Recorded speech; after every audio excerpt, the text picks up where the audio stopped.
Gustong-gusto kong mag-ipon pero nahihirapan akong gawin sa dami ng aking dapat unahin na bayarin.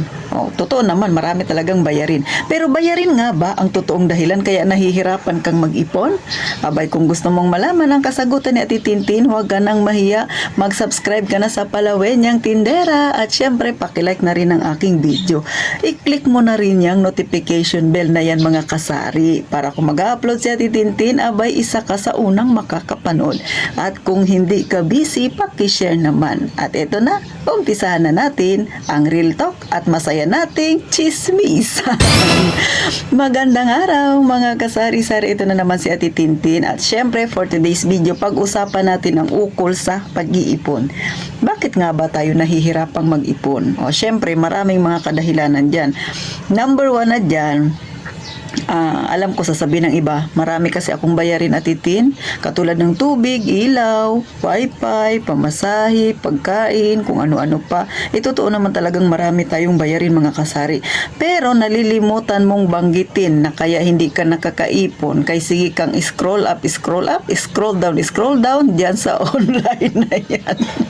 Online shopping sa Shopee at Lazada. At may Temo pang kasama.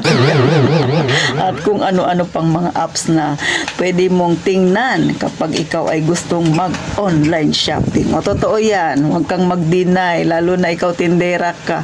Pag walang customer, nasa cellphone ka, scroll ka. Ano kaya ang bago ngayon? Ano ang trending ngayon? Alam ko, no, kasi gawain ko yan dati.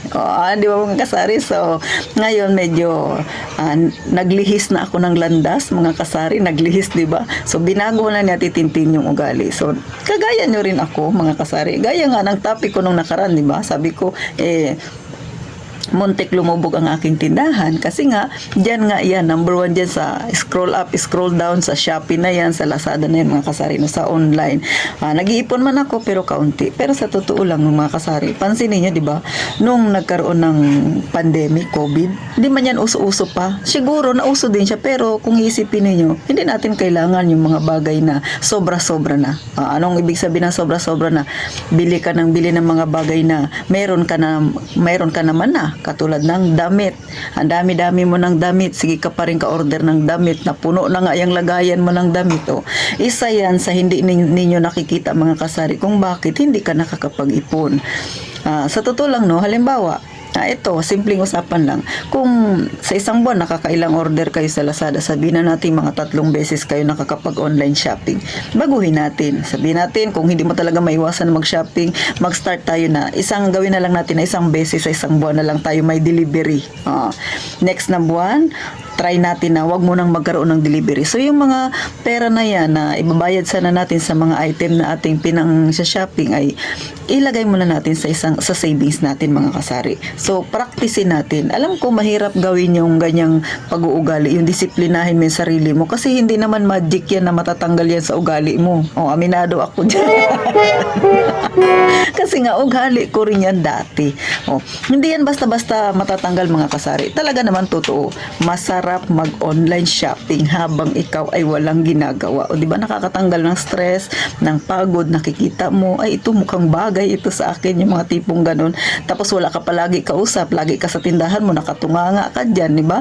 Tapos lalo na ngayon, matumal. So, ano yung laging ginagawa? Siyempre, doon ka lagi nakatutok sa cellphone. So, yun yung mga bagay na pwede namang iwasan. Kaya ang gawin mo para hindi yan mangyari sa iyo, mga kasari, maglaan lang ng oras na nag-i-scroll ka sa cellphone, mga kasari.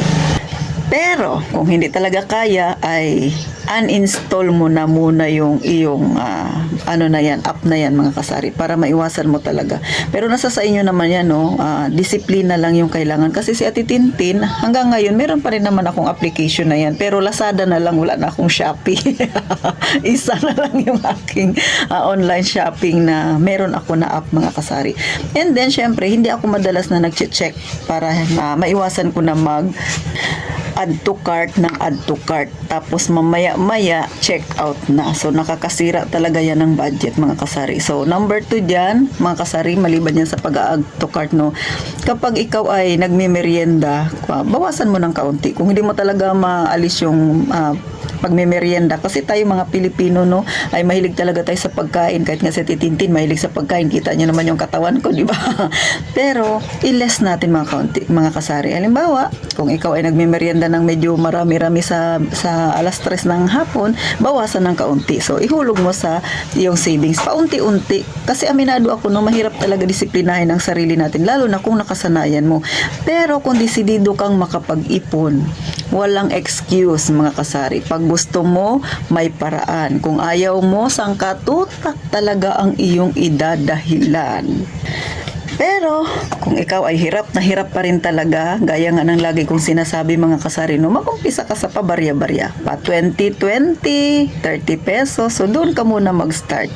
Oh, pinakita ko na yan sa inyo nung nakaraan, nitong pagpasok ng February, di ba, yung aking ipon na tag 20-20. So, nakalampas din ako ng 1,000 mga kasari kasi nag-visible 20 ako. So, hindi naman lagi ako naghuhulog. Basta araw-araw, pinakamababa akong hulog ay 20 pesos. Pero, sa isang buwan, nakapag-ipon ako ng mahigit na 1,000. So, doon kayo mag-start. Huwag niyong iisipin na yung iniipon ninyo ay kaunti lang naman kasi atitin. Kaunti nga. Oh. Pero pag matagal na, hindi mo na mamalayan, lumalaki rin naman yan. Huwag kang mag-base doon sa maliit na inihuhulog mo. Magbase ka sa kung anong kakayahan mo na disiplinahin, paumpisa ang sarili mo para tuluyan ka ng makawala diyan sa pagiging gastosera mo mga kasari. Kasi lahat sinisisi natin sa ay dami kasing bayarin. Excuse mo lang mga kasari. Char lang. Kasi totoo namang maraming bayarin. Pero totoo rin na mahilig ka rin mag-shopping online. Alam ko, tindera ka dahil gawain ko rin yan noon. Pero noon yon, sabi ko nga, lumihis na si Ate Tintin sa mga ganyang bagay. So, paano mga kasari? Sana may natutunan kayo kahit kaunti. Nagkaroon ng kaunting idea dyan yung iba kung bakit kayo nahihirapan mag-ipon. Siyempre, nasa sa inyo yan. Basta, ang pinakamahalaga, mag-umpisa kayo sa kaunti. Sa ano yung, i-exercise nyo yung sarili ninyo. Kasi sa umpisa lang naman yan, nahihirapan kayo. Pero pag nasasanay na kayo, ay maa-addict din kayong mag-ipon ng mag-ipon. Mag-umpisa lang muna sa pabarya-barya. Pag nasanay ka na, sasabihin mo, tama pala ang sinasabi ni Ate Tintin na kahit pabarya-barya, pag tumagal, palaki ng palaki na ang gusto mong ihulog sa iyong alkansya. So hanggang dito na lang muli mga kasari, gaya nga ng palaging sinasabi ni Ate Tintin, mag-iingat tayong palagi mga kasari.